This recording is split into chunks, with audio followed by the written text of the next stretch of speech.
قل هل يستوي الذين يعلمون والذين لا يعلمون إنما يتذكر أولو الألباب أشهد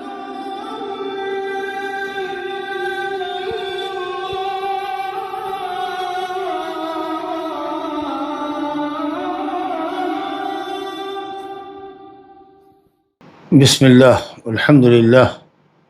والصلاة والسلام على رسول اللہ وعلى آلہ واصحابہ ومن اہتدى بہداہ اما بعد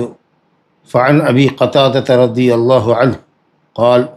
كان رسول اللہ صلی اللہ علیہ وسلم يصلي بنا فيقرأ في الظہر والعصر في الركعتين الأوليين بفاتحة الكتاب وسورتين ويسمعنا الآية أحيانا ويطول الركعة الأولى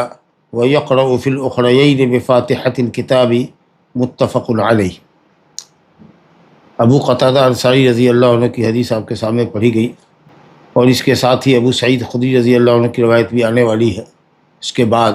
نبی کریم صلی اللہ علیہ وسلم کی نماز میں قرأت کی کیفیت کیا ہوتی تھی اور کتنی مقدار قرأت کی ہوتی تھی، اس کا بیان ہے۔ ابو قتادہ رضی اللہ عنہ سے روایت ہے، فرماتے ہیں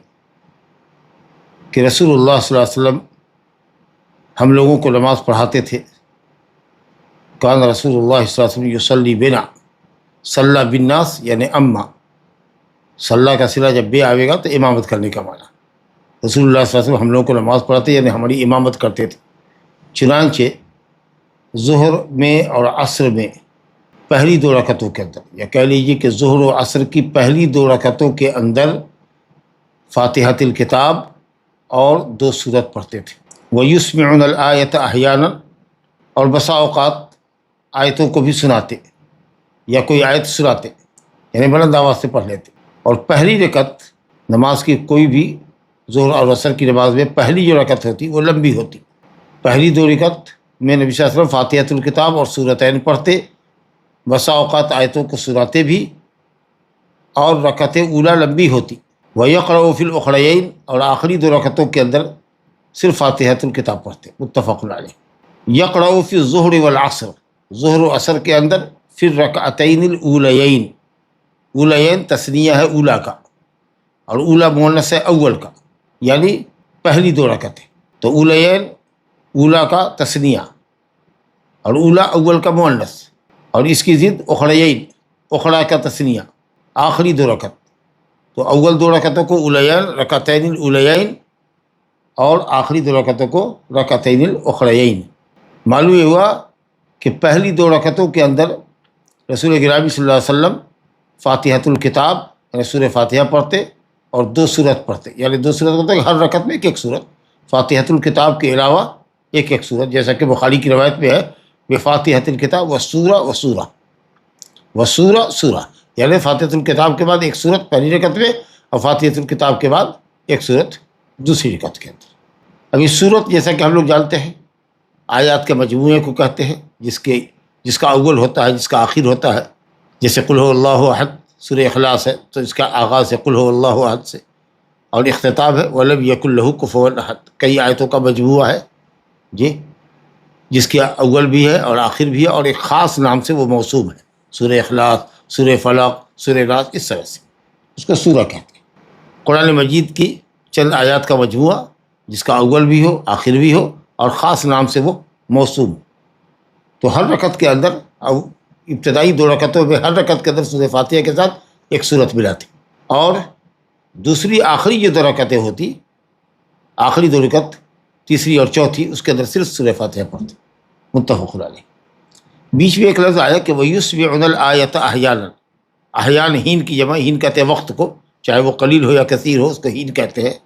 اور یہ عمل تکرار کے ساتھ ہوتا ہے، کیونکہ کانا رسول اللہ کانا یصلی بنا، کانا جب فی المضارع پر آتا ہے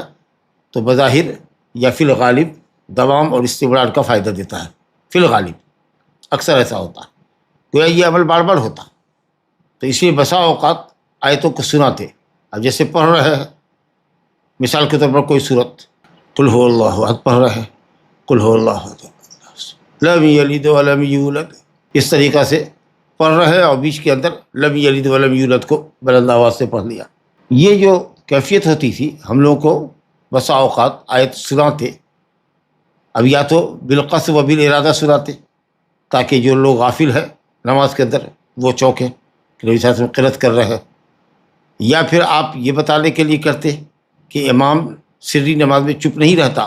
بلکہ وہ پڑھتا ہے. اور بعض لوگوں نے یہ کہا کہ غیر ارادی طور پر قرآن مجید پڑھنے اور آیات پہ تدبر کرنے کی وجہ سے اور تدبر میں انہماک کی وجہ سے غیر ارادی طور پر لفظ کچھ آپ کا ظاہر ہو جاتا تھا. تو بہرحال یہ وجہ ہو یا وہ وجہ ہو، پہلی وجہ، لیکن یہ ہے کہ کبھی کبھار معلوم یہ ہوا کہ صاحب سری قرأت کے اندر بھی امام کو کسی آیت کو یا آیت کے ایک ٹکڑے کو بلند آواز سے پڑھنا جائز ہے. وَيُسْمِعُونَ الْآیَةَ أَحْیَانًا. اس حدیث میں آگے بتایا جا رہا ہے کہ 2 رکعتیں جو پہلی جو سورہ فاتحہ اور ایک سورت پر مشتمل ہوتی، اس میں پہلی جو رکعت ہوتی اس کو لمبی کرتے،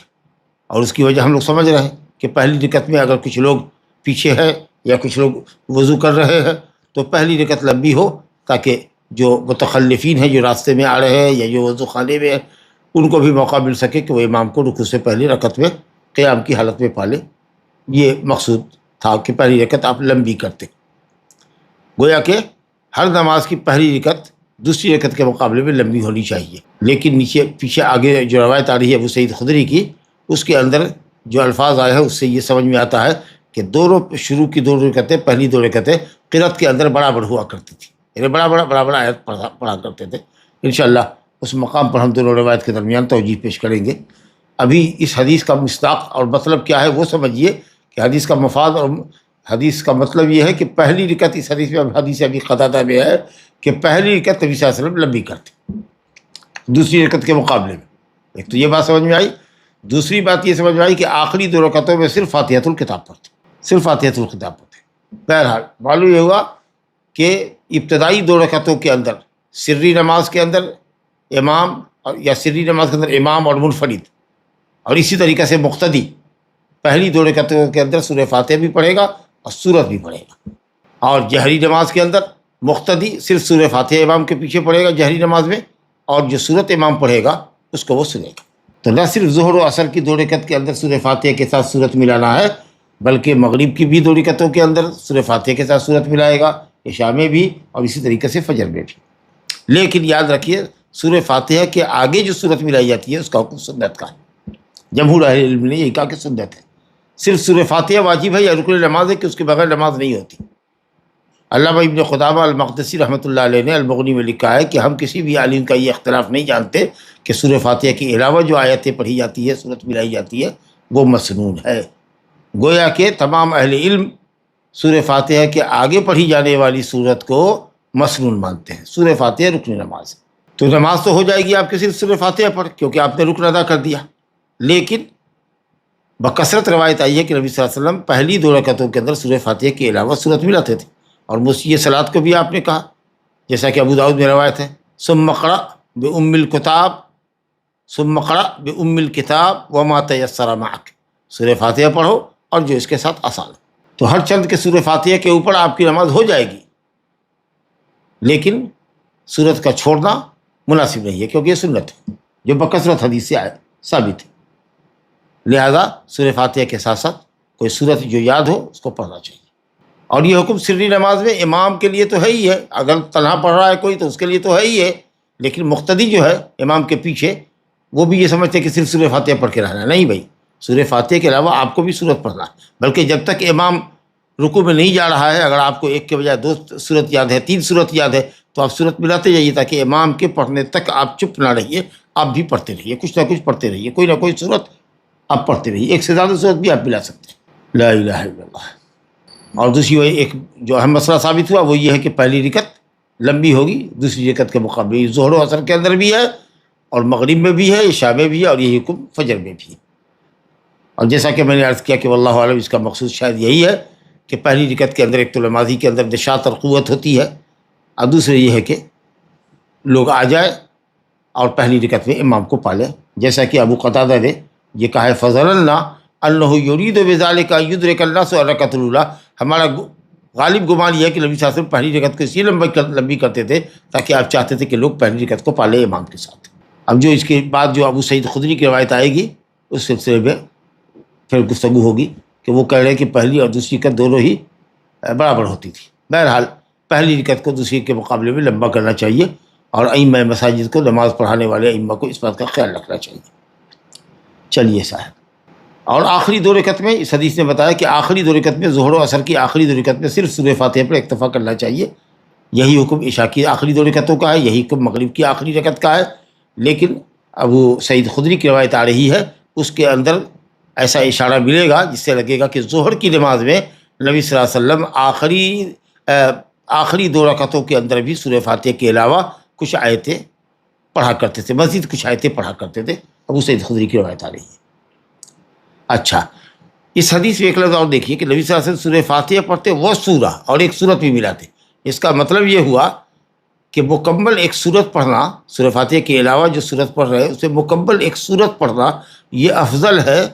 اس بات سے کہ ہم کسی لمبی سورت کے آغاز سے یا وسط سے یا اختتام سے چند آیت پڑھ لیں۔ الحمدللہ اگر 5 آیت پڑھنا چاہتے ہیں آپ یا 10 آیت پڑھنا چاہتے ہیں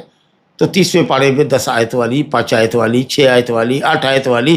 آپ کے پاس سورت موجود ہے۔ تو پوری سورت پڑھنا جزوے سورت پڑھنے سے یا کسی سورت کا کچھ پارٹ پڑھنے سے، کوئی حصہ پڑھنے سے بہتر ہے، اس لیے کہ پوری جب سورت ہوتی ہے تو وہ ایک آیت دوسری آیت کے ساتھ متکامل ہوتی ہے جی، اور ترتیب اس کی صحیح ہوتی ہے، معنی اور مفہوم کی ترتیب بھی ہوتی ہے اس کے اندر، اور آیتوں کے اندر جو باہمی ربط ہے وہ مضبوط طریقے سے پایا جاتا ہے۔ ورنہ اکثر لوگ جو معانی اور مطالب پر نظر جن کی نہیں ہوتی یا صرف نیر حافظ ہوتے ہیں، جن کو علم نہیں ہے، وہ آیات کا مفہوم اور مطلب معلوم نہیں ہے، معنی معلوم نہیں ہے، تو وہ شروع کرتے ہیں ایسی آیت سے کہ مضمون پہلے سے آ رہا ہوتا ہے، وہ بیچ سے ہی شروع کر دیا، یا اختتام وہاں جا کر کیا، آیت کو وہاں جا کے روکا کہ اس کے بعد بھی آیت آ رہی ہے، شرط اگر ہے تو جزا آگے آ رہی ہے، شرط پر آ کر کے رک گئے اور جزا والی آیت کو چھوڑ دیا، تو مفہوم میں اس طریقے سے خلل پڑتا ہے۔ تو اگر آدمی بیچ سے بھی پڑھے، جیسا کہ نبی صلی اللہ علیہ وسلم سے ثابت ہے کہ آپ نے بیچ سے بھی پڑھا ہے، آخر سے بھی پڑھا ہے،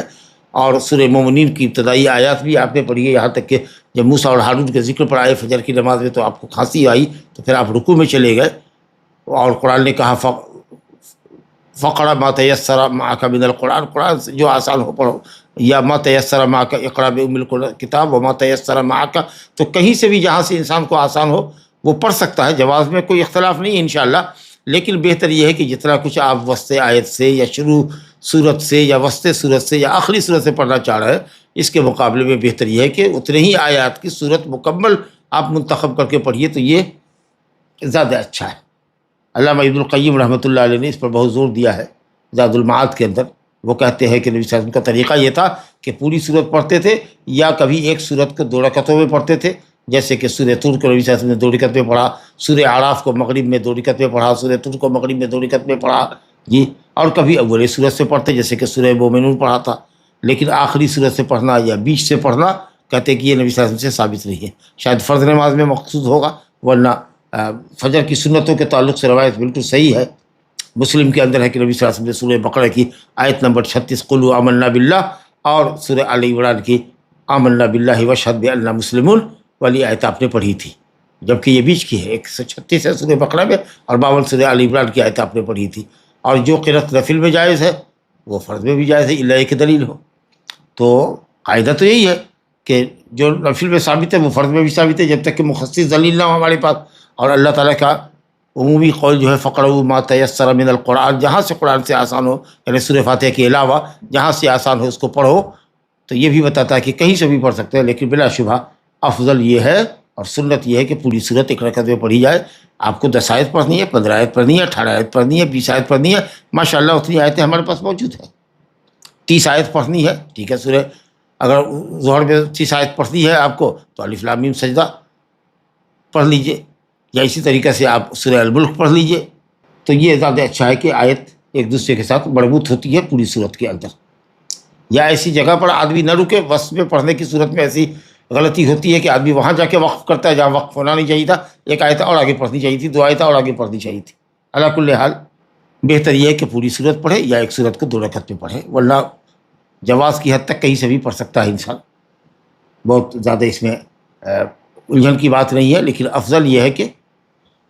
اگر چند آیت پڑھنی ہو تو چند آیت والی مکمل صورت کا انتخاب کریں۔ چلیے صاحب، اب آگے جسے ابو سعید خدری کی روایت کا 2 مرتبہ میں نے حوالہ دیا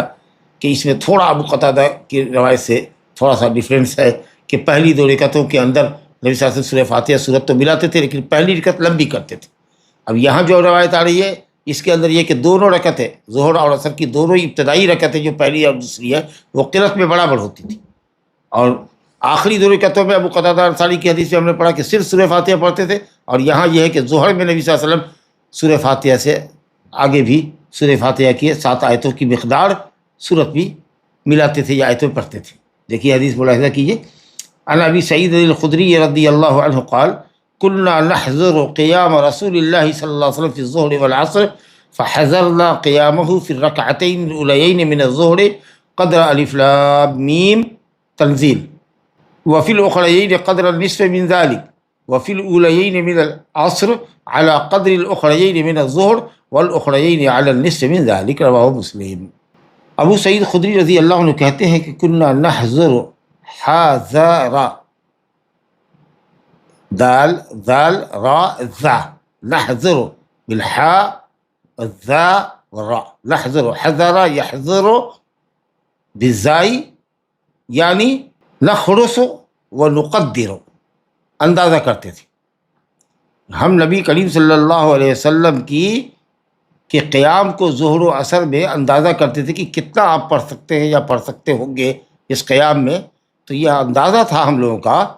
کہ آپ پہلی 2 رکعتوں کے اندر آپ کے قیام کا اندازہ تھا، کہتے ہیں بن الظہر، ظہر کی پہلی 2 رکعتوں کے اندر آپ کی قرأت کا اندازہ ہم نے کیا کہ الف لام میم تنزیل السجدہ کے برابر آپ ٹھہرتے ہیں، قرأت کرتے ہیں۔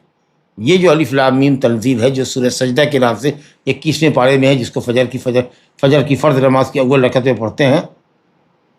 عام طریقہ سے علماء اہل حدیث یا ائمہ اہل حدیث مساجد کے اندر 30 آیتوں پر مشتمل ہے۔ تو گویا کہ ابو سعید خدری رضی اللہ عنہ کہتے ہیں کہ ہم نبی صلی اللہ علیہ وسلم کے قیام کو ظہر کی پہلی 2 رکعتوں کے اندر اندازہ کرتے تھے کہ آپ الف لام میم تنزیل سجدہ کے برابر ٹھہرتے ہیں۔ تو 30 آیت ہو گئی۔ سورہ فاتحہ کے علاوہ الف لام میم تنزیل سجدہ ہے، یا چلیے اگر الف لام میم تنزیل سجدہ کے برابر گویا کہ 30 آیت پڑھتے تھے تو 7 آیت سورہ فاتحہ کی ہے، اور 22-23 آیت گویا کہ ایک تقریبی ہے، ایک اندازے سے کہہ رہے ہیں، 28 ہو جائے، 29 ہو جائے، 30 ہو جائے، 31-32 ہو جائے، تو 7 آیت سورہ فاتحہ کی ہے، اور 20 سے لے کر کے 22 آیت تک یا 23 آیت تک آپ صلی اللہ علیہ وسلم ظہر کی پہلی 2 رکعتوں میں سورت پڑھتے یا آیت سورہ فاتحہ کے ساتھ ملاتے۔ کہتے ہیں وفی الاخرى، معلوم یہ ہوا کہ پہلی 2 رکعتوں کے اندر قیام کی مقدار ایک ہی ہوتی، یہ ثابت کر رہا ہے کہ پہلی 2 رکعتوں کے اندر قیام نبی صلی اللہ علیہ وسلم کا برابر ہوتا تھا، جبکہ ابو قتادہ انصاری کی روایت میں ہے کہ نبی صلی اللہ علیہ وسلم پہلی رکعت کو لمبی کیا کرتے تھے۔ اب کچھ لوگ یہ کہتے ہیں کہ قرأت میں تو برابری ہوتی تھی، پہلی دوسری رکعت دونوں کی قرأت ایک طرح کی ہوتی تھی برابر، لیکن پہلی رکعت اس لیے لمبی ہو جاتی تھی کہ آپ اس میں دعائے سلام پڑھتے تھے، دعائے استفتاح، تعوذ، تسمیہ پڑھتے تھے، جبکہ دوسری رکعت میں صرف تسمیہ مستحب ہے سورہ فاتحہ سے پہلے، تعوذ اور صلاۃ تو ہے نہیں دوسری رکعت کے اندر، اس اعتبار سے وہ لمبی ہوتی تھی، ورنہ قرأت برابر ہوتی تھی۔ جبکہ ظاہری حدیث ابو قتادہ کا تقاضا یہ کہ پہلی رکعت کو قصداً آپ لمبی کرتے تھے تاکہ جو لوگ راستے میں ہیں یا مسجد میں وضو میں خالے میں ہیں وہ آ ملے آپ کے ساتھ پہلی رکعت کے اندر۔ تو اب علماء میں اختلاف ہوا کہ صاحب کیا ابو قتادہ کی روایت کے مطابق پہلی رکعت کو لمبی کرے یا پہلی اور دوسری رکعت ظہر کی دونوں برابر کرے؟ تو کچھ لوگ ترجیح کی طرف مائل ہوئے ہیں کہ نہیں، ابو قتادہ انصاری کی روایت راجح ہے، اس لیے کہ وہ متفق علیہ روایت ہے، اور یہ جو ابو سعید خدری کی روایت ہے وہ مسلم کی روایت ہے۔ دوسرے یہ کہ وہاں وہ بالکل جزم کے ساتھ اور پورے وثوق کے ساتھ کہتے ہیں کہ نبی صلی اللہ علیہ وسلم کان یطول فی الرکعۃ الاولی، پہلی رکعت لمبی کیا کرتے تھے، جبکہ یہاں یہ کہتے ہیں کہ ہم لوگ اندازہ کرتے تھے، ہمارا اندازہ اور تخمینہ ہے کہ نبی صلی اللہ علیہ وسلم کی پہلی 2 رکعتیں ظہر میں 30 آیت کی مقدار ہوتی، تو یہاں اندازہ ہے اور وہاں بالیقین وہ کہتے ہیں کہ پہلی رکعت لمبی ہوگی۔ تو ظاہر ہے کہ جو بات جزم اور یقین کے ساتھ کہی جائے وہ اندازے کے اوپر مقدم ہوگی۔ اب کچھ لوگوں نے یہ کہا کہ بھائی جمع تطبیق کر لیں، کبھی نبی صلی اللہ علیہ وسلم پہلی رکعت لمبی کیا کرتے تھے ایسا سمجھ لیں، اور کبھی نبی صلی اللہ علیہ وسلم کی قرأت پہلی اور دوسری رکعت دونوں میں برابر ہوتی تھی البتہ وہ سرا وغیرہ کی وجہ سے پہلی رکعت تھوڑی لمبی ہو جاتی تھی، تو بجائے اس کے کہ ترجیح دے اس روایت کو اس روایت پر، ابو قتادہ کی روایت کو ابو سعید خدری کی روایت پر، اس سے بہتر یہ ہے کہ مختلف حالات پر محمول کر لیں کہ کبھی آپ پہلی رکعت لمبی کرتے تھے اور کبھی یہ ہوتا تھا کہ دونوں رکعتیں آپ کی برابر ہوتی تھی۔ علی کل حال یہ تطبیق ہے۔ چلیے صاحب، اور آخری دو رکعت جو ظہر کی پڑھتے، ابو سعید خدری کہتے کہ اندازہ ہمارا یہ تھا کہ آخری دو رکعتیں پہلی دو رکعتوں کا نصف ہوتی، تو اگر پہلی رکعت کے اندر اندازہ ان کا یہ ہے کہ 30 آیت، تو اس کا مطلب یہ ہے کہ آخری دو رکعت ظہر میں 15 آیت ہوگی، 14 آیت ہوگی، اور ظاہر ہے کہ سورہ فاتحہ تو 7 ہی آیت ہے۔ تو اس سے بعض علماء نے اس سے بات یہ کیا ہے کہ آخری دو رکعتوں میں صرف ظہر کی نماز میں، یاد رکھیے گا، صرف ظہر کی آخری دو رکعتوں کے اندر سورہ فاتحہ کی 7 آیتوں کی مقدار کسی صورت کا اضافہ اس میں کیا جا سکتا ہے، یا آیتوں کو اس میں کسی صورت سے ملایا جا سکتا ہے، انشاءاللہ جائز ہے۔ چلیے کبھی اس پر بھی عمل کر لیا جائے کہ آخری دو رکعتوں کے اندر بھی ظہر میں ملا لے امام صاحب۔ اب امام صاحب سورہ فاتحہ کے بعد چلے گئے اور آپ ملانے پر لگے ہوئے تو ایسا نہیں، بلکہ یہ دیکھیے کہ اگر کوئی امام ہوتے ہیں کہ ماشاءاللہ اطمینان کی قرأت کرتے ہیں اور مقتدی حضرات ذرا حذر کے ساتھ تیزی کے ساتھ پڑھتے ہیں، تو انہوں نے پڑھ لیا اور ابھی امام رکوع میں جا نہیں رہا ہے، تو چلیے ظہر کی نماز ہے تو کچھ ایسے ہی 3-4 آیتوں والی صورت اگر آپ کو یاد ہے، انا اعطیناک یا سورہ الکافرون یا سورہ الفیل وغیرہ، تو آپ پلا لیجیے۔ تو یہ صرف ظہر کی آخری دو رکعتوں میں، یہ بات یاد رکھیے گا۔ کہتے ہیں وفی الاولیین من العصر، جبکہ عصر کی پہلی دو رکعتوں کے اندر نبی صلی اللہ علیہ وسلم کے قیام اور قرأت کی مقدار ظہر کی آخری 2 آیتوں کی مقدار ہوا کرتی تھی۔ تو اب یہاں تو بالکل واضح ہوا کہ عصر میں نبی صلی اللہ علیہ وسلم پہلی 2 رکعتوں میں ظہر کی آخری 2 رکعتوں کی مقدار پڑھتے، ظاہر ہے کہ عصر کی پہلی 2 رکعتوں میں سورہ فاتحہ کے علاوہ سورت بھی ملاتے تھے، تو اس سے معلوم ہوا کہ ظہر کی آخری 2 رکعتوں میں نبی صلی اللہ علیہ وسلم 14-15 آیت کے اندازے سے پڑھتے تھے۔ تو جتنا آخری 2 آیتیں پڑھتے، آخری 2 رکعت پڑھتے تھے ظہر میں، اتنی قرأت نبی صلی اللہ علیہ وسلم کی عصر کی پہلی 2 رکعتوں میں ہوتی، اور جتنی پہلی 2 رکعت ہوتی، مثال کے طور پر 15 آیت اگر عصر کی پہلی 2 رکعتوں میں پڑھا تو علی النصف اس کا آدھا یا 7 آیت، یعنی صرف سورہ فاتحہ پر اکتفا کرتے آخری 2 رکعتوں میں۔ تو پہلی 2 رکعتوں کے اندر ظہر میں 30 اور علی النصف اس کا آدھا تقریباً 15 آیتیں آخری 2 رکعتوں میں ظہر کی، اور 15 جو آخری آیت رکعتوں میں ظہر کی پڑھتے، اتنی مقدار یعنی 15 آیت کی مقدار عصر کی پہلی 2 رکعتوں میں پڑھتے، اور اس کا بھی آدھا گویا کہ 7 آیت آخری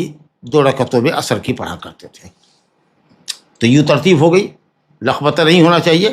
پہلی 2 رکعتوں میں ظہر کی 30 آیت، دوسری 2 رکعتوں میں ظہر کی 15 آیت، عصر کی پہلی 2 رکعتوں کے اندر 15 آیت، اور آخری 2 رکعتوں کے اندر 7 آیت صرف سورہ فاتحہ۔ تو کبھی کبھار پر محمول کر لیجیے کہ کبھی ایسا عمل کرے، کبھی ویسا عمل کرے، کبھی صرف سورہ فاتحہ پر اکتفا کرے، کبھی سورہ فاتحہ کے علاوہ ظہر میں 7 آیت کی مقدار سورت ملا لے، اور کبھی یہ ہے کہ پہلی رکعت کو لمبی کرے، دوسری رکعت کو اس کے مقابلے میں قرأت میں بھی چھوٹی کرے، سب انشاءاللہ جائز۔ مختلف اوقات میں مختلف احوال پر امام عمل کرے۔ اسی باب میں ایک حدیث اور لے کر کے آئے ہیں، وعن سلیمان بن یسار قال كان فلان يطيل الأوليين من الظهر ويخفف العصر ويقرأ في المغرب بقصار المفصل وفي العشاء بوسطه وفي الصبح بطواله. فقال أبو هريرة رضي الله عنه ما صليت وراء أحد أشبه صلاة برسول الله صلى الله عليه وسلم من هذا. أخرجه النسائي بإسناد صحیح۔ سلیمان بن یسار بڑے بزرگ تابعی، عطا ابن یسار مشہور تابعی ہے، ان کے بھائی ہیں سلیمان بن یسار الہلالی۔ حضرت میمونہ بنت حارث رضی اللہ عنہ ام المومنین کے آزاد کردہ غلام تھے، بڑے تابعین میں سے تھے، بڑے فقیہ فاضل آدمی تھے، بلکہ مدینہ کے 7 مشہور قراء کے اندر، مشہور علماء کے درمیان فقہائے مدینہ 7 کے اندر ان کا شمار ہوتا۔ مورخین نے لکھا ہے کہ سن 103 میں ان کا انتقال ہوا ہے، اور سن 27 ہجری میں پیدائش، 27 ہجری میں پیدائش اور 103 میں انتقال، گویا کہ 76 ایئرس الحمدللہ زندگی پائی ہے انہوں نے۔ یہ کہتے ہیں کہ کانا فلان فلاں شخص جو ان کے زمانے میں مدینہ کا گورنر تھا اور امامت کیا کرتا تھا، مجھے معلوم نہیں ہو سکا کہ کون شخص اس زمانے میں گورنر تھا ان کے زمانے میں انشاءاللہ تفصیل دیکھوں گا، اگر نام معلوم ہوا تو پھر آپ سے اس کو دوسرے درس میں شیئر کروں گا۔ کہتے کانا فلان فلاں شخص، یعنی اشارہ ہے مدینہ کے مسجد نبوی کے امام کے، اور وہ تھا گورنر جو حکیم وقت کی طرف سے متعین تھا، تو وہ لمبی کرتا تھا، کان یطیل الاولین من الظہر، ظہر کی پہلی 2 رکعتوں کو لمبی کرتا تھا اور عصر کی نماز کو ہلکی کرتا تھا۔ اب تفصیل معلوم ہوئی کہ پہلی 2 رکعتوں کو لمبی کرتا تھا ظہر میں، اس کا مطلب ہے کہ آخری 2 رکعتیں ظہر کی کم ہوتی تھی، اور ظہر کی قلت کے مقابلے میں عصر کی جو نماز ہوتی تھی وہ ہلکی ہوتی تھی۔ پہلی 2 رکعتوں کے اندر سورہ فاتحہ کے ساتھ سورت بھی لاتے تھے نبی صلی اللہ علیہ وسلم، جیسا کہ ہم نے ابو قتادہ انصاری کی حدیث میں پڑھا،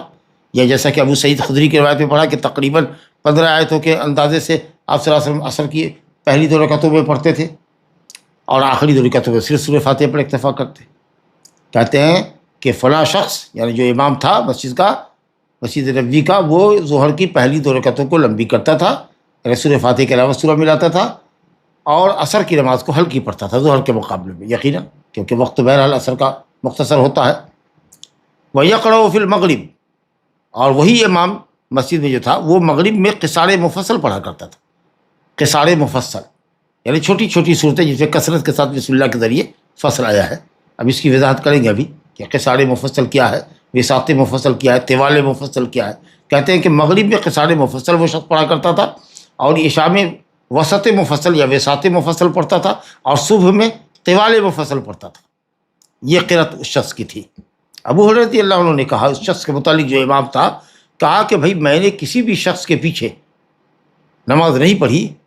جس کی نماز نبی کریم صلی اللہ علیہ وسلم کی نماز سے زیادہ مشابہت رکھتی ہو اس ہمارے امام سے کے مقابلے میں۔ گویا کہ جس امام کا یہ ذکر کر رہے ہیں سلیمان بن یسار، اس امام کی امامت کی تائید اور توثیق ابو ہریرہ رضی اللہ عنہ نے یہ کہی، یہ کہہ کر کی کہ یہ امام نبی صلی اللہ علیہ وسلم کی نماز کی انتہائی مشابہ نماز پڑھتا ہے، یعنی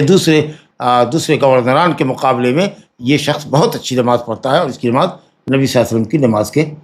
سے زیادہ مشابہ ہے۔ لا الہ الا اللہ۔ اب یہ مغرب میں قصار مفصل، عام طریقے سے قصار مفصل یہ مروان بن حکم کیا کرتا تھا۔ عجب نہیں کہ مروان بن حکم ہی کی طرف اشارہ ہو، بہرحال مروان بن حکم جو مدینہ کے گورنر تھے وہ پڑھا کرتے تھے قصار مفصل۔ تو ایک مرتبہ کسی صحابی نے ٹوکا بھی، سمجھا کہ غالباً وہ حضرت ابوذر تھے، کہ صاحب وہ آپ جو ہے کیوں ہمیشہ قصار مفصل پڑھتے ہیں؟ نبی کریم صلی اللہ علیہ وسلم کو تو ہم نے طول دیکھا ہے پڑھتے ہوئے، سورہ اعراف پڑھتے ہوئے دیکھا ہے 2 رکعت کے اندر، جی تو ہمیشہ مداومت کیوں کرتے ہیں چھوٹی چھوٹی صورت پر؟ کبھی کبھی وسط مفصل سے بھی مغرب میں پڑھ لیجیے، کبھی کبھی طوال مفصل سے پڑھیے۔ نبی صلی اللہ علیہ وسلم نے سورہ طور کو 2 رکعت میں پڑھی ہے، جیسا کہ روایت آئے گی جبیر بن مطعم رضی اللہ عنہ کی۔ اللہ کل حال تو کہتے ہیں کہ مغرب میں قصار مفصل، اور عشاء کی نماز کے اندر وساط مفصل، اور صبح کے اندر طوال مفصل۔ اب جیسا کہ آپ نے سنا کہ یہ مفصلات جو ہے یہ ان صورتوں کو کہتے ہیں جن میں کثرت سے بسم اللہ آیا ہے، یعنی جو چھوٹی صورتیں ہیں، اور اس کا آغاز ہوتا ہے راجح قول میں سورہ قاف سے۔ سورہ قاف جو 26ویں پارے کے اختتام پر ہے، اور اس کے بعد سورہ زاریات کی 1 آدھ رکوع یا چند آیتیں 26ویں پارے میں ہے، اور اس کے بعد 27واں شروع ہو جاتا ہے سورہ حجرات کے بعد جو سورہ قاف ہے۔ بعض لوگوں نے کہا سورہ حجرات سے ہے مفصلات، لیکن صحیح قول یہ ہے کہ سورہ قاف سے۔ تو سورہ قاف سے لے کر کے سورہ ناس تک جو آخری صورت ہے قرآن کی، سورہ قاف سے لے کر کے سورہ ناس تک، اس کو مفصلات کہتے ہیں۔ اب اس کو 3 کیٹیگری میں بانٹا ہے، جو قدرے لمبی ہے سورہ قاف سے لے کر کے سورہ مرسلات تک، یعنی 29واں پارے کے اختتام تک، اور بعض اہل علم نے کہا سورہ نازعات اور سورہ نبا، سورہ نبا اور سورہ نازعات، اما یتساءلون سورہ نبا ہے، اس کے بعد والنازعات غرقا والناشطات نشطا، سورہ نبا اور سورہ نازعات دونوں ملا دیا ہے طوال مفصل کے ساتھ۔ لیکن اکثر اہل علم کا قول یہ ہے کہ سورہ قاف سے لے کر سورہ مرسلات تک 29ویں پارے کے اختتام تک یہ طوال مفصل ہے، جس میں نبی کریم صلی اللہ علیہ وسلم فجر، جس سے 2 صورتوں کا انتخاب آپ صلی اللہ علیہ وسلم فجر کی نماز میں کرتے تھے۔ اور سورہ نبا سے لے کر یعنی 30ویں پارے سے لے کر کے، یا دوسرے قول کے مطابق سورہ عبس وتولی سے لے کر سورہ نبا اور سورہ نازعات کے بعد تیسری صورت عبس وتولی ہے، تو وہاں سے لے کر کے سورہ واللیل تک یہ وساط مفصل ہے، اور سورہ والضحیٰ سے لے کر سورہ ناس تک یہ قصار مفصل ہے۔ تو کہہ رہے ہیں کہ نبی کریم صلی اللہ علیہ وسلم فجر میں طوال مفصل سے پڑھتے تھے، عشاء میں وساط مفصل سے پڑھتے تھے، سورہ عبس سے لے کر سورہ لیل تک، یا پھر سورہ نبا سے لے کر سورہ لیل تک، اور قصار مفصل سورہ والضحیٰ سے لے کر سورہ ناس تک. یہ فی الغالب ہوتا، لیکن یہ کہ ہمیشگی نہیں ہے. کبھی کبھی نبی صلی اللہ علیہ وسلم سے لمبی صورت بھی ثابت ہے، جیسے الطولین، طول الطولین، دو لمبی صورتوں میں ایک لمبی صورت، اور وہ ہے نسائی کی روایت میں ہے کہ الاعراف، اور ابو داؤد میں ہے سورہ طولین سے مراد لیا ہے انعام اور اعراف کو، لیکن مشہور یہ ہے کہ الاعراف ہے، کیونکہ سورہ بقرہ کے بعد آیتوں کی تعداد کے اعتبار سے سورہ اعراف سب سے لمبی صورت ہے. تو اور اسی طریقے سے متفق علیہ روایت ہے جبیر بن مطعم کی آئے گی کہ سورہ طور نبی کریم صلی اللہ علیہ وسلم کو مغرب میں انہوں نے 2 رکعت میں پڑھتے ہوئے سنا، اور سورہ مرسلات نبی صلی اللہ علیہ وسلم نے مغرب میں پڑھی ہے. تو صرف یہ کہ صاحب مغرب میں صرف قصار مفصل ہی کرنا، جیسا کہ ہم لوگوں کے عام ائمہ مساجد کی عادت ہے، اس میں کبھی کبھی بدلاؤ ہونا چاہیے، اور من باب احتیاط مؤذن کو کہہ دینا چاہیے کہ سنت ہے، یا امام کو حاضرین سے کہہ دینا چاہیے کہ انشاءاللہ آج ہم سورہ طور پڑھیں گے، سورہ طور پڑھیں گے 2 رکعتوں کے اندر، یا سورہ مرسلات پڑھ لیں گے 2 رکعت میں، یا 1 رکعت میں پڑھ لیں گے، پھر دوسری کوئی سورہ دوسری رکعت میں پڑھیں گے نبی صلی اللہ علیہ وسلم کی سنت پر عمل کرتے ہوئے. لیکن شاید آج کے لوگ تو سورہ اعراف 2 رکعتوں میں پڑھنے پر اتفاق نہ کریں، کیونکہ اس کے پڑھنے میں میرا خیال ہے کہ کم سے کم 1 گھنٹہ تو لگے گا ہی. مغرب کی نماز اگر شروع کریں اور 2 رکعتوں میں سورہ اعراف مکمل پڑھیں تو 1 گھنٹہ لگ جائے گا، یا کم سے کم 45-50 منٹ تو لگے گا ہی پوری نماز ختم کرنے میں. تو شاید یہ اس کے لوگ متحمل نہ ہوں، لیکن سورہ الطور کے یا سورہ مرسلات کے تو متحمل ہو ہی سکتے ہیں. تو اسے کبھی کبھی سنتوں پر اس پر بھی عمل ہونا چاہیے. سبحان اللہ. بہرحال سورہ قاف سے لے کر کے سورہ ناس تک کی صورتوں کو مفصلات کہا، اور آپ نے جیسا کہ سنا کہ سورہ قاف سے لے کر سورہ مرسلات تک یہ طوال مفصل، اور سورہ نبا سے لے کر کے سورہ واللیل تک یہ وساط مفصل، اور سورہ والضحیٰ سے لے کر سورہ ناس تک. لا الہ الا اللہ. چلیے صاحب، تو میں سمجھتا ہوں کہ بات سب سامنے آ گئی، اور بتا دیا تھا کہ یہ جو طریقہ ہے یہ کبھی لمبی کرتے تھے پہلی رکعت، اور کبھی یہ ہوتا تھا کہ پہلی 2 رکعتیں ظہر کی برابر ہوا کرتی تھی. سلیمان بن یسار ماشاء اللہ تابعی ہے، اور انہوں نے نقل کیا اپنے وقت کے امام کا، اور یہ کہ حضرت ابو ہریرہ رضی اللہ عنہ نے اس امام کی امامت کی تائید کی. تو اس کا خیال کرنا چاہیے کہ جو قرأت نبی کریم صلی اللہ علیہ وسلم سے ثابت ہے اس قرأت کا اہتمام ائمہ مساجد کو کرنا چاہیے، تاکہ نبی کریم صلی اللہ علیہ وسلم کی سنت کی پیروی ہو جائے. صلو کما رأیتمونی اصلی کا تقاضا ہے. اور خاص کے فجر میں تو بہرحال طوال مفصل سے پڑھنا چاہیے، کیونکہ ان قرآن الفجر کان مشہودا. فجر کی نماز قرأت سے مراد قرآن الفجر، قرأت سے مراد فجر کی قرأت یعنی فجر کی نماز مشہودہ، فرشتے اس میں حاضر ہوتے ہیں. اور اس لیے بھی کہ آدمی سو کر کے جگہ ہوا ہوتا ہے تو نشیط ہوتا ہے قرآن کی قرأت. اور ماشاءاللہ جب امام حسن الصوت ہو تجوید کے ساتھ پڑھے تو سننے میں طبیعت بھی لوگوں کی لگتی ہے، کیونکہ وہ پوری نیند اور راحت کے بعد نماز میں شامل ہوتا ہے. تو لمبی کرنے سے یا طوال مفصل سے پڑھنے سے فائدہ یہ ہوتا ہے کہ صاحب لوگوں کو نشاط اور رغبت سے قرآن مجید زیادہ سننے کا موقع ملتا ہے. اور کچھ وہ لوگ جو غفلت کے شکار ہیں یا دیر سے جگتے ہیں، اگر وہ 2-4 منٹ کی تاخیر سے بھی جگے اور انہوں نے جھٹپٹ وضو کیا اس کے بعد مسجد آئے تو الحمدللہ اس کی جماعت مل جاتی ہے. تو اس لیے بھی فجر کی نماز نبی صلی اللہ علیہ وسلم عادتاً لمبی کیا کرتے تھے. 60 سے 100 آیت تک کی تلاوت نبی صلی اللہ علیہ وسلم کیا کرتے تھے فجر میں عام طریقے سے.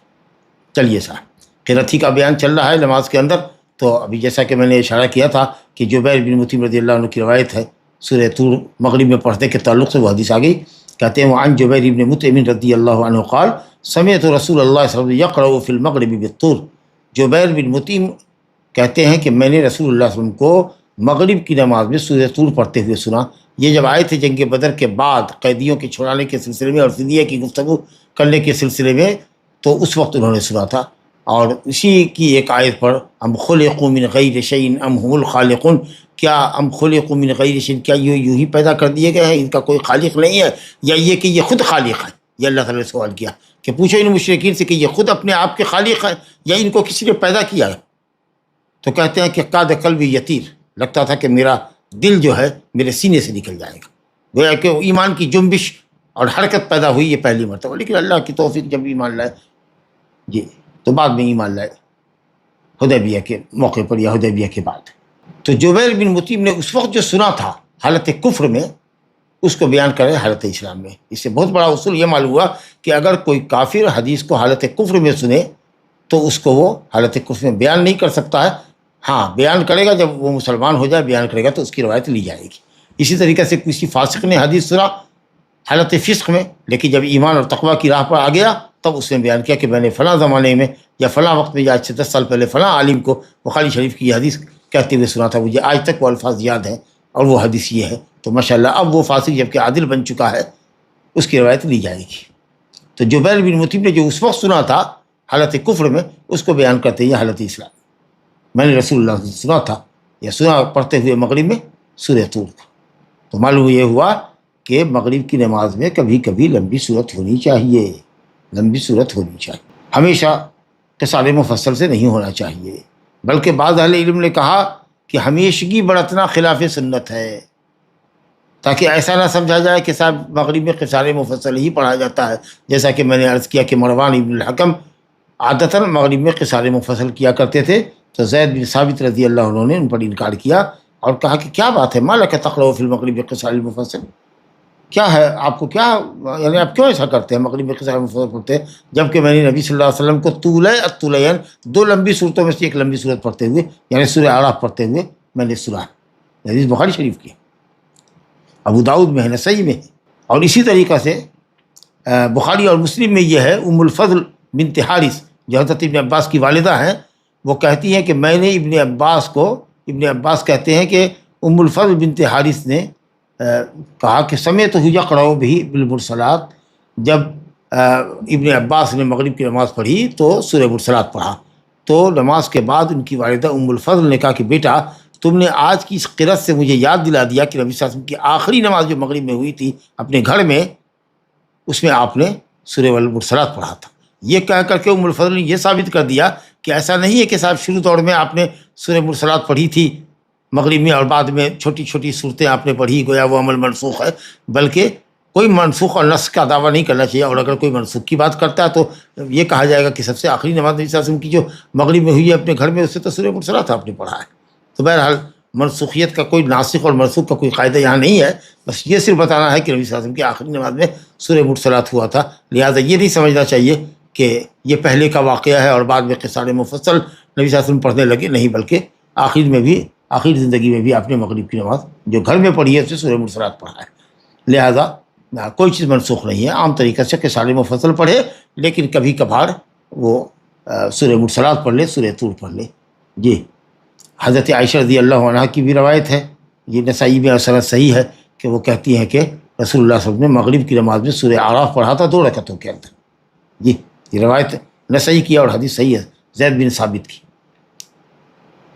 اور تو آپ نے سن ہی لیا کہ صاحب یہ مروان بن حکم پر اعتراض کیا تھا زید بن ثابت نے کہ نبی صلی اللہ علیہ وسلم نے سورہ اعراف کی تلاوت کی ہے مغرب کی 2 رکعت میں، اور ابن عباس رضی اللہ عنہ نے سورہ مرسلات پڑھی تو والدہ نے کہا ان کے ام الفضل بنت حارث نے کہ صاحب نبی کریم صلی اللہ علیہ وسلم نے آخر جو میں نے سنا رسول اللہ سے پڑھتے ہوئے مغرب میں اپنے اہل میں، وہ مغرب کی نماز میں سورہ مرسلات پڑھا تھا، لا الہ الا اللہ۔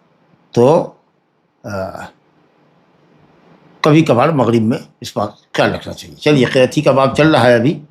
اس میں صرف نبی صلی اللہ علیہ وسلم کے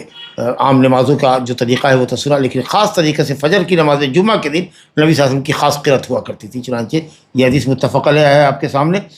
عن ابی ہریرہ رضی اللہ عنہ قال کان رسول اللہ صلی اللہ علیہ وسلم یقرأ فی صلاۃ الفجر یوم الجمعہ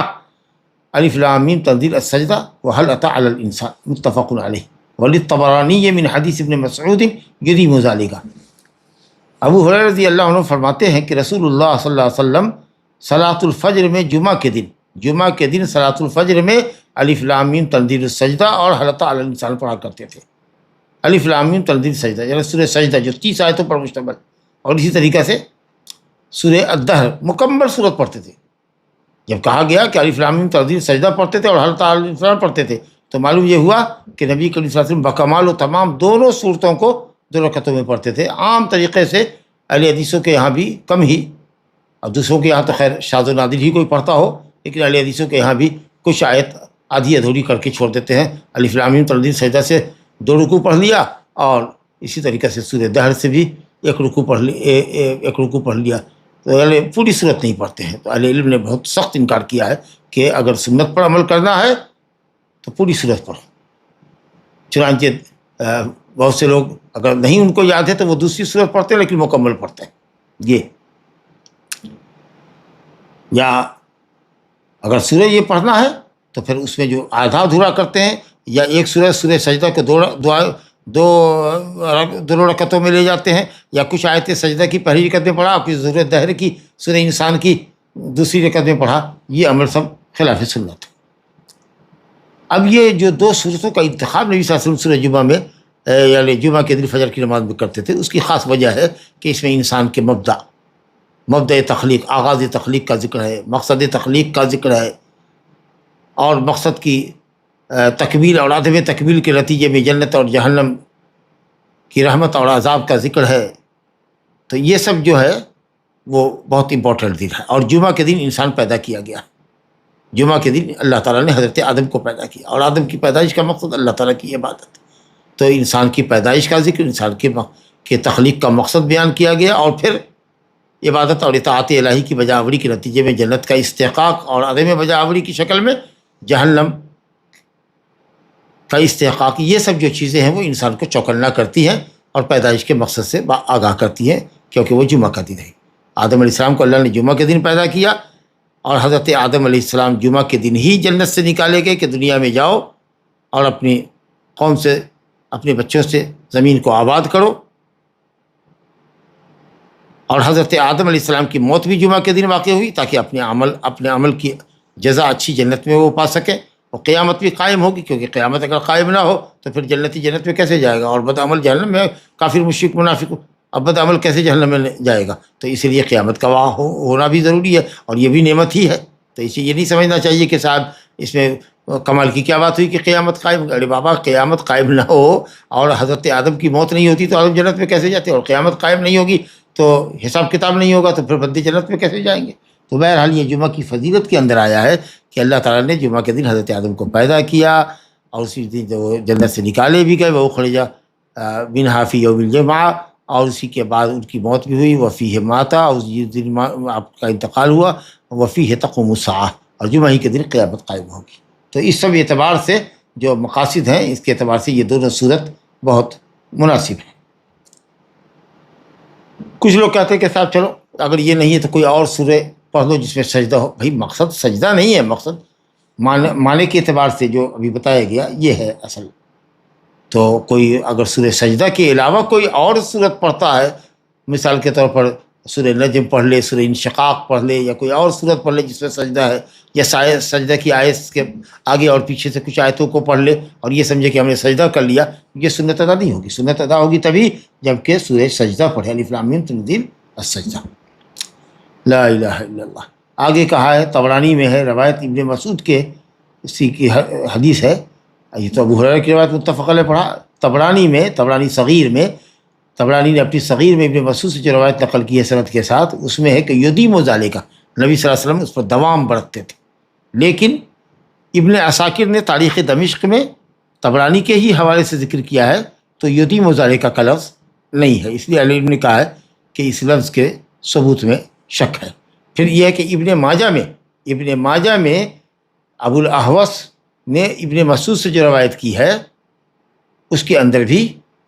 یتیم ذالک کہ اس کے اوپر دوام برتتے تھے یہ لفظ نہیں ہے. لہذا اہل علم نے کہا کہ اس اضافے کے اوپر دل مطمئن نہیں کہ ہمیشہ پڑھتے تھے. اور اسی لیے شاید اسی لیے کہ لوگ کہیں ایسا نہ سمجھے کہ یہ دونوں صورتوں کا پڑھنا جمعہ کی نماز میں سورہ فاتحہ کے علاوہ الف لام میم تنزیل السجدہ اور سورہ دہر کا پڑھنا واجب ہے. امام ابن تیمیہ رحمۃ اللہ علیہ نے فرمایا کہ کبھی کبھار دوسری بھی صورت پڑھنی چاہیے تاکہ لوگ یہ نہ سمجھے کہ واجب ہے. لیکن صحیح بات یہ ہے کہ پڑھنا ہمیشہ اسی کو چاہیے. اور جہاں تک بدگمانی کا یا یہ ہے کہ صاحب غلط گمانی کا تعلق ہے کہ صاحب آدمی یہ سمجھے گا کہ کہیں یہ واجب تو نہیں، اس لیے امام صاحب ہمیشہ اس کے اوپر مداومت پڑھتے ہیں، تو اس کا حل یوں بھی ہے کہ زبان سے آدمی امامت کے بعد کہہ دے گا کہ بھائی ہمیشہ آپ لوگ دیکھتے ہیں کہ جمعہ کی نماز میں ہم یہ دو صورتیں پڑھتے ہیں کیونکہ نبی صلی اللہ علیہ وسلم ایسا ہی کیا کرتے تھے، لہٰذا ان دو صورتوں کی تلاوت فجر کی نماز میں سنت ہے. تو یہ جو اگر کسی کو وجوب کا گمان ہو یا وہم ہو تو اس کا ازالہ امام صاحب کے بیان سے بھی ہو سکتا ہے. لیکن سننا یہی ہے کہ نبی صلی اللہ علیہ وسلم نے پڑھا ہے اور امام کو پڑھنا چاہیے، صرف اس بنیاد پر کہ کوئی غلط یہ نہ سمجھے یا کوئی یہ نہ سمجھے کہ صاحب ہمیشہ پڑھنا واجب ہے۔ اس گمان کو غلط کرنے کے لیے کبھی کبھار دوسری صورت کرنا چاہیے، جیسا کہ شیخ الاسلام نے فرمایا ہے۔ یہ بات بہت مناسب نہیں ہے، بلکہ سنت کی محافظت کرنا ہی بہتر ہے، جیسے کہ نبی صلی اللہ علیہ وسلم نے محافظت کی ہے، یہ زیادہ اولیٰ ہے۔ اور جہاں تک غیر واجب ہونے کی بات ہے تو یہ آدمی اپنے کلام سے، اپنے واضح بیان کے ذریعے بھی کرے گا۔ اور جیسے کہ میں نے کہا کہ اہل علم نے بہت تاکید کی ہے کہ پوری صورت بکمال و تمام پڑھنی چاہیے، لہٰذا وہ ائمہ مساجد کو یہ صورتیں یاد نہیں ہے، ان کو چاہیے کہ وہ یہ صورتیں یاد کر لیں اور ان کا اہتمام کیا کریں۔ لا الہ الا اللہ۔ ایک حدیث اور پڑھتے ہیں انشاءاللہ تعالیٰ، یہ ہے کہ صاحب حذیفہ کی ایک روایت ہے، قرأتی کے تعلق سے آتا ہے کہ عن حذیفہ قال صلیت مع النبی صلی اللہ علیہ وسلم فما مرت به آیۃ رحمت الا وقف عندها يسأل ولا آیۃ عذاب الا تعوذ منها، اخرجہ الخمسہ وحسنہ الترمذی۔ حذیفہ رضی اللہ عنہ سے روایت ہے، کہتے ہیں کہ میں نے نبی کریم صلی اللہ علیہ وسلم کے ساتھ نماز پڑھی،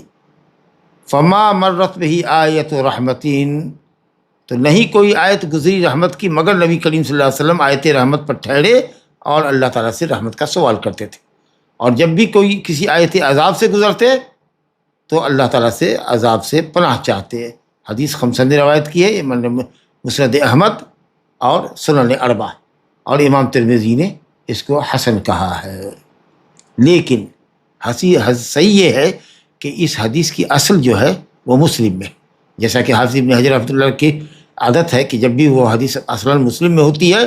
اور اسی سند سے ہوتی ہے جو ترمذی میں ہے، ابو داؤد میں، نسائی میں، ابن ماجہ میں، اور حدیث مسلم میں ہوتی ہے، تو حافظ ابن حجر رحمۃ اللہ علیہ عادتاً یہ کہتے ہیں وہ اصلہ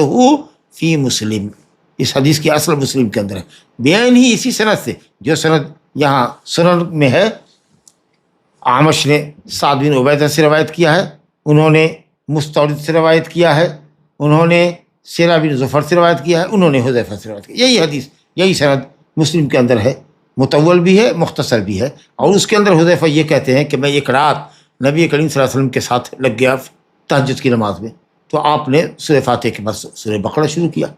جب 100 آیت پر پہنچے آپ سورہ بقرہ کی، تو میں نے اب جی میں کہا، فقلت یعنی فی نفسی، جی میں نے کہا کہ اب نبی صلی اللہ علیہ وسلم 100 آیت کے بعد رکوع میں جائیں گے، لیکن آپ تو جاری رہے یہاں تک کہ پوری سورت پڑھ گئے، سورہ بقرہ، اللہ اکبر، پوری سورہ بقرہ پڑھ گئے۔ اب خیال ہوا کہ اب رکوع میں جائیں گے، لیکن آپ نے سورہ نساء پڑھا، اور نساء پڑھا تو پوری نساء پڑھ گئے، سورہ نساء پڑھ گئے۔ اس کے بعد پھر نبی کریم صلی اللہ علیہ وسلم نے سورہ آل عمران شروع کیا، یہاں تک کہ آل عمران ختم کر دیا، سورہ بقرہ، سورہ نساء اور سورہ آل عمران۔ یہی معلوم ہے کہ صورتوں میں ترتیب ضروری نہیں ہے جی۔ تو یہ بتائیے کہ ماشاء اللہ تقریباً گویا کہ 5 پارہ کے قریب آ جاتا ہے، 5 پارہ سمجھا کہ 5ویں پارے کے بڑے حصے تک سورہ نساء ہے، اس کے بعد مائدہ ہے۔ اللہ اکبر، اتنی لمبی قرأت نبی صلی اللہ علیہ وسلم کی، وکانہ مترسلا، ٹھٹ کے پڑھتے،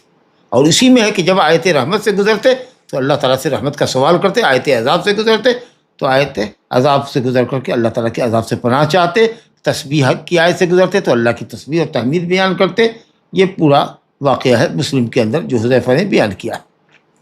اور اس کے بعد جب آپ نے رکوع کیا تو ماشاءاللہ سبحان ربی العظیم کہا، اور اتنی دیر تک رکوع میں رہے، تقریباً جتنا دیر قیام میں رہے، اللہ اکبر، اللہ، اور پھر سمع اللہ لمن حمدہ کہہ کے اٹھے تو اتنی دیر تک لمبا قیام کیا جتنا کہ تقریباً رکوع میں آپ ٹھہرے تھے، اللہ اکبر۔ پھر سجدہ کیا، اور سجدہ بھی قریب آپ کے قیام کے برابر تھا۔ کتنی طویل تر نماز نبی صلی اللہ علیہ وسلم نے پڑھی، اور یہ ایک رکعت کا حال ہے، لا الہ الا اللہ۔ امام ترمذی نے اس کو حسن کہا ہے، حدیث حسن ہے الحمدللہ، بلکہ مسلم کی روایت ہے۔ تو ترمذی کا جو نسخہ موجود ہے اس میں انہوں نے حدیث حسن صحیح بھی کہا ہے، ممکن ہے حافظ ابن حجر کے پاس جو نسخہ رہا ہو اس میں امام ترمذی نے صرف حسن کہا ہو، لا الہ الا اللہ۔ تو اب اس سے تو یہ معلوم ہوا کہ مصلی کو چاہیے کہ تدبر سے نماز پڑھے، آیت رحمت سے گزرے تو اللہ تعالیٰ سے رحمت کا سوال کرے، اور عذاب کی آیت پر عذاب سے پڑھنا چاہیے۔ لیکن جیسا کہ آپ نے محسوس کیا اور دیکھا، اور میں نے عبارت پڑھی آپ کے سامنے، اس کا ترجمہ کیا مسلم کے حوالے سے، کہ یہ تہجد کی نماز میں ہوا تھا، اور تہجد کی نماز میں لمبی قرأت ہوتی ہی ہے، اور اس طریقے سے آیت رحمت پر ٹھہرنا، آیت عذاب پر ٹھہرنا، رحمت کا سوال کرنا، عذاب سے پناہ چاہنا، اس بات کے ذریعے کہ حضور قلب کے ساتھ نماز پڑھنا چاہیے، اور قرآن مجید کی آیت میں خوب غور و فکر کرنا چاہیے. لیکن اس طرح کا ٹھہراؤ اور آیت رحمت پر آیت کا سوال، عذاب کی آیت پر عذاب سے پناہ، اس طرح کا عمل نبی کریم صلی اللہ علیہ وسلم سے فرض نماز میں ثابت نہیں ہے. تو بعض علماء کہتے ہیں کہ جو نفل میں ثابت ہے وہ فرض میں بھی ثابت ہے. نفل اور فرض کا کوئی فرق نہیں ہے. جیسا کہ آپ نے سنا کہ جو چیز فرض میں ہے نفل میں ثابت ہے وہ فرض میں ہوگا، جو فرض میں ثابت ہے وہ نفل میں ہوگا. یہ اللہ ہے کہ دلیل آئی. اور دوسرا قول یہ کہ نہیں یہ فرض نماز میں ایسا نہیں ہے، خاص کر کے امام کے حق میں، کیونکہ اگر ایسا منقول نہیں ہے نبی سے، کیونکہ یہ ایسا منقول نہیں ہے نبی صلی اللہ علیہ وسلم سے. جی لہٰذا بہتر یہ ہے کہ اس کو ترک کیا جائے. اور اس کی کئی وجہ علماء نے لکھی ہے. اس میں ایک وجہ تو یہ ہے کہ اگر یہ طریقہ مسنون ہوتا تو صحابہ کرام ضرور نقل کرتے. خاص کر کے صحابہ کرام نے نبی کریم صلی اللہ علیہ وسلم کی نماز کا جو صفت بیان کی ہے وہ انتہائی دقت نظری کے ساتھ، انتہائی دقیق مسائل کو، یعنی بالدقہ جس کو کہہ سکتے ہیں، ایک دم ڈیپلی نبی کریم صلی اللہ علیہ وسلم کی سنت کو نقل کیا ہے انہوں نے. تو اگر اس طرح کی بات ہوتی اور نبی صلی اللہ علیہ وسلم قرأت کرتے مان لو کہ جہری قرأت کر رہے ہیں، کرتے اگر کسی رحمت کی آیت پر آتے اور آپ ٹھہرتے وہاں پر، جس سے اندازہ ہوتا کہ آپ رحمت کا سوال کر رہے ہیں، تو پوچھتے جیسے کہ حضرت ابو ہریرہ نے پوچھا نا کہ یا رسول اللہ آپ تکبیر تحریمہ کہتے ہیں اور نیت باندھتے ہیں اور اس کے بعد سورہ فاتحہ پڑھتے ہیں جہری قرأت، اس بیچ میں جو آپ خاموش رہتے ہیں، ما تقول فی اسکاتک، یہ اس خاموشی کے وقفے میں آپ کیا پڑھتے ہیں؟ تو آپ نے کہا کہ میں کہتا ہوں اللہم باعد بینی و بین خطایا، دعا استفتاح آپ نے پوری پڑھ کے سنائی. تو اگر اس طریقے سے نبی صلی اللہ علیہ وسلم کا وقفہ ہوا کرتا تو کبھی تو کوئی صحابی پوچھتے یا پوچھتا کہ نبی صلی اللہ علیہ وسلم آپ اس سکتے میں کیا پڑھتے ہیں. تو اس لیے زیادہ بہتر یہ بات ہے کہ فرض نماز کے اندر امام اس طرح سے نہ کرے. اور خاص کر کے جب اگر فرض نماز میں آیت رحمت آیت عذاب پر اگر رکنے لگے گا اور تسبیح کی آیت پر تسبیح یا تحمید کی آیت پر تحمید اور یسبح للہ ما فی السماوات و ما فی الارض تو کہ سبحان اللہ الحمدللہ، اگر اس طرح کرنے لگے تو نماز لمبی ہو جائے گی اور ماموم پر مشکل ہو جائے گی. اس لیے اہل علم نے یہ کہا کہ یہ امام اور منفرد کے لیے تو ممکن ہے کہ کسی خانے میں اگر ہو تو چلے، لیکن مقتدی کی رعایت کرتے ہوئے امام کو نہیں پڑھنا چاہیے. لا الہ الا اللہ. اسی پر رکتے ہیں انشاءاللہ تعالی. باقی اور جو مسائل ہے رکوع اور سجدے میں اذکار کے اور قرآن مجید پڑھنے کے تعلق سے جو ممانعت آئی ہے کہ رکوع اور سجدے میں قرآن نہیں پڑھنا چاہیے، انشاءاللہ یہ گفتگو ہمارے ساتھ باقی ہے. اگلے درس میں ہم ابن عباس رضی اللہ عنہ کی جو 27ویں نمبر کی حدیث سے باب صفت الصلاۃ میں انشاءاللہ یہاں سے اگلا درس لیں گے. ھذا وباللہ التوفیق وصلی اللہ علی نبینا محمد وعلی آلہ وصحبہ اجمعین. امام کے پیچھے سارے تکبیرات کو مقتدی کے لیے ہونٹ ہلا کر پڑھنا واجب ہے کیا؟ مقتدی جہاں جہاں امام تکبیر کہتا ہے سوائے سمی اللہ لمن حمدہ کے کہ وہاں ربنا لک الحمد کہنا چاہیے. اور تسلیم وغیرہ میں بھی امام سلام کرے تو مقتدی بھی سلام کرے. اس کی حدیث انشاءاللہ آگے اگلے درس میں آئے گی. حدیث اذا کبر الامام فکبروا، اذا کبر فکبروا، وَإِذَا قَالَ سَمِعَ اللَّهُ لِمَنْ حَمِدَ فَقُولُوا رَبَّنَا وَلَكَ الْحَمْدُ. تو امام تکبیر کہے تو تم تکبیر کہو. تو جہاں جہاں تکبیر تحریمہ ہے، رکوع میں جاتے وقت ہے، سجدے میں جاتے وقت، اٹھتے وقت، اور اسی طریقے سے 2 رکعت تحیات کے بعد تیسری رکعت کے لیے اٹھتے ہیں، اس وقت تمام تکبیرات انشاءاللہ تکبیرات انتقال جس کو کہتے ہیں راجح قول میں اہل علم کے واجب ہے. اس کا ذکر انشاءاللہ تعالی اگلے درس میں آئے گا اور مقتدی کو بھی کہنا ہوگا. کیا سری نماز میں امام کے ساتھ چاروں رکعت میں سورۃ الفاتحہ کے ساتھ کوئی اور سورہ پڑھنا چاہیے؟ الحمدللہ بہت واضح بتایا گیا کہ پہلی 2 رکعت کے اندر ہی سورہ فاتحہ اور سورت ہے، آخری 2 رکعت میں صرف سورہ فاتحہ، ظہر اثر دونوں میں. لیکن ابو سعید خدری رضی اللہ عنہ کی روایت سے سمجھ میں آتا ہے کہ نبی کریم صلی اللہ علیہ وسلم ظہر کی آخری 2 رکعتوں میں 15 آیتوں کی مقدار پڑھا کرتے تھے یا ٹھہرا کرتے تھے. تو کبھی کبھار ظہر کی آخری 2 رکعتوں میں سورہ فاتحہ کی مقدار 7 آیتیں 8 آیتیں آدمی ملا سکتا ہے. لیکن آخری 2 رکعتوں میں عصر کی، مغرب کی آخری 2 رکعتوں میں، مغرب کی آخری 1 رکعت میں، عشاء کی آخری 2 رکعتوں میں، جو نماز 4 رکعت والی ہے، 3 رکعت والی ہے، تو آخری 1 رکعت یا آخری 2 رکعتوں میں صرف سورہ فاتحہ پڑھنا ہے اور کوئی صورت نہیں پڑھنی. کیا نماز میں اعتدال یعنی سکون سے رک کر پڑھنا ہر جگہ ضروری ہے؟ یعنی رکوع سے اٹھنے کے بعد، پہلے سجدے سے اٹھنے کے بعد، پھر دوسرے سجدے سے اٹھنے کے بعد وغیرہ؟ بالکل اعتدال نماز میں واجب اور رکن نماز ہے. اگر آپ رکوع کر رہے ہیں اور آپ کی پیٹھ، کمر اور کندھا، سر برابر لیول میں نہیں آیا، ایک مرتبہ سبحان ربی العظیم کہنے کی مقدار میں بھی اگر برابر نہیں آیا، جھکے تھے ابھی اور بالکل پیٹھ ابھری ہوئی تھی، یا جو بون ہے آپ کا بیک بون جو ہے آپ کی وہ ابھی ابھری ہوئی ہے، یا سر جھکا ہوا ہے، آپ ابھی جھکے نہیں کہ اٹھ گئے، اور اسی طریقے سے آپ سجدے میں گرے اور سجدے سے اٹھے اور پھر ابھی پیٹھ سیدھی نہیں ہوئی کہ آپ سجدے میں چلے گئے، اگر تنہا بھی آپ نماز پڑھ رہے ہیں اور اس طریقے سے جلدی نماز پڑھ رہے ہیں تو مسیح صلاۃ کی حدیث خلاد بن رافع والی پڑھ چکے آپ، جس کے راوی ابو ہریرہ رضی اللہ عنہ تھے کہ نماز پلٹانی پڑے گی، رفاع ابن رافع والی حدیث جو تھی، نماز پلٹانی پڑے گی۔ کہیں بھی آپ ہلکی نماز پڑھیے لیکن اعتدال ہونا چاہیے،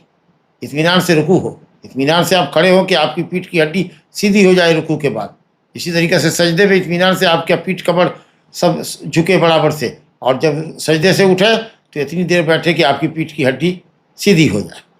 تو اعتدال تو ہے نماز میں ضروری، چاہے امام ہو یا مقتدی کرے یا منفرد کرے، بغیر اس کے نماز نہیں ہوتی۔ سورۃ الفاتحہ کے بعد جو سورہ پڑھتے ہیں نماز میں،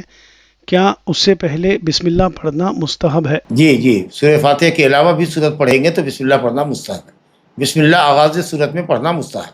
سورہ فاتحہ کے ساتھ بھی، اور کوئی دوسری سورت پڑھے امام یا مقتدی سری نماز میں مقتدی بھی پڑھتا ہے تو اس لیے وہ بھی اگر کوئی سورت پڑھنا چاہتا ہے ابتدا سے تو بسم اللہ پڑھے گا۔ سجدے میں یا تشہد میں سلام پھیرنے سے پہلے کسی بھی نماز میں ہم اپنی زبان میں دعا کر سکتے ہیں کیا؟ یہ قبل از وقت سوال ہے، انشاءاللہ بات آئے گی، اگلے درس میں آئے گی۔ خلاصہ یہ ہے کہ دعائے معصورہ وغیرہ پڑھنا چاہیے، قرآن اور حدیث کی دعائیں معصورہ پڑھنی چاہیے، الحمدللہ ہر حاجت اور ہر ضرورت کی دعائیں موجود ہیں الحمدللہ، لیکن اگر اس کے باوجود بھی کسی شخص کو دعا یاد نہ ہو یا اپنی خاص ضرورت کو پڑھنا چاہتا ہو تو اپنی زبان کے اندر بھی مانگ سکتا ہے انشاءاللہ، فرض میں بھی اور نفل میں بھی۔ نماز میں رکن کیا ہے، واجب کیا ہے، سنت کیا ہے، براہ کرم اس کی وضاحت فرما دیجئے۔ اس کی تفصیل لمبی ہے، وہ اس سوال جواب کے سیشن میں نہیں ہوگا۔ واجبات صلاۃ، ارکان صلاۃ، سنن صلاۃ، سنن قولیہ، سنن فعلیہ، ان سب کی تعداد متعدد ہے، مختلف ہے، سمجھا کہ انشاءاللہ جب صفت الصلاۃ ہو جائے گا تو پھر ہم ایک دن اس موضوع کے اوپر کچھ دیر کے لیے آپ کے سامنے خاص اس موضوع پر بات کریں گے کہ واجبات یہ ہے، رکن یہ ہے، وہ اگر آپ چاہیں گے تو ویڈیو سے آپ نقل بھی کر سکتے ہیں، لیکن اس وقت بات صرف یہ ہے کہ قرأت کے اندر سورہ فاتحہ رکن نماز ہے، تکبیر تحریمہ رکن نماز ہے، اور قیام رکن نماز ہے، رکوع رکن نماز ہے، 2 سجدے رکن نماز ہے، اسی طریقے سے تحیات اخیرہ رکن نماز ہے، کہ اگر اس کو قصدن یا سہون اگر آدمی چھوڑ دے تو اس کو پلٹانا پڑے گا، اس عمل کو دوبارہ کرنا پڑے گا اور سجدہ سہو کرنا پڑے گا۔ واجب وہ ہے کہ اگر قصدن چھوڑ دے تو رکعت نہیں ہوگی، نماز باطل ہو جائے گی، یا پھر اس رکعت کو پلٹاوے، اور اگر سہون ہو گیا تو سجدہ سہو سے کام چل جائے گا۔ اور سنت قولیہ اور فعلیہ وہ ہے کہ جس کو اگر جان بوجھ کے بھی آدمی چھوڑ دے تو نقص نماز میں لازم آئے گا لیکن سجدہ سہو لازم نہیں آئے گا۔ تو یہ واجب اور سنت اور رکن کے درمیان کا فرق ہے، لیکن پوری تعداد کے ساتھ کہ ارکان کتنے ہیں، واجبات کتنے ہیں، انشاءاللہ تعالیٰ اس کو الگ سے بیان کیا جا سکتا ہے، اگر حاجت ہوگی تو بیان کریں گے۔ مطولات دیکھیے، یا جو حدیث کے اس پر کتابیں موجود ہیں نماز کے طریقے پر، ارکان کے اوپر، خاص کر جو حنابلہ علماء نے لکھا ہے، تو شیخ بن باز کی کتاب ہو یا وہ جو دروس مہمہ ہے لعامۃ الامہ، شیخ بن باز رحمۃ اللہ علیہ کی مشہور زمانہ کتاب ہے، اور اس کا اردو میں بھی ترجمہ ہو چکا ہے بڑی نظر ثانی کے ساتھ، اور بھی کسی نے کیا ہو تو مجھے نہیں معلوم۔ بہرحال اس کے اندر ارکان، واجبات، سنن اور فرائض، واجبات اور ارکان سب کا الحمدللہ تفصیل سے ذکر ہے۔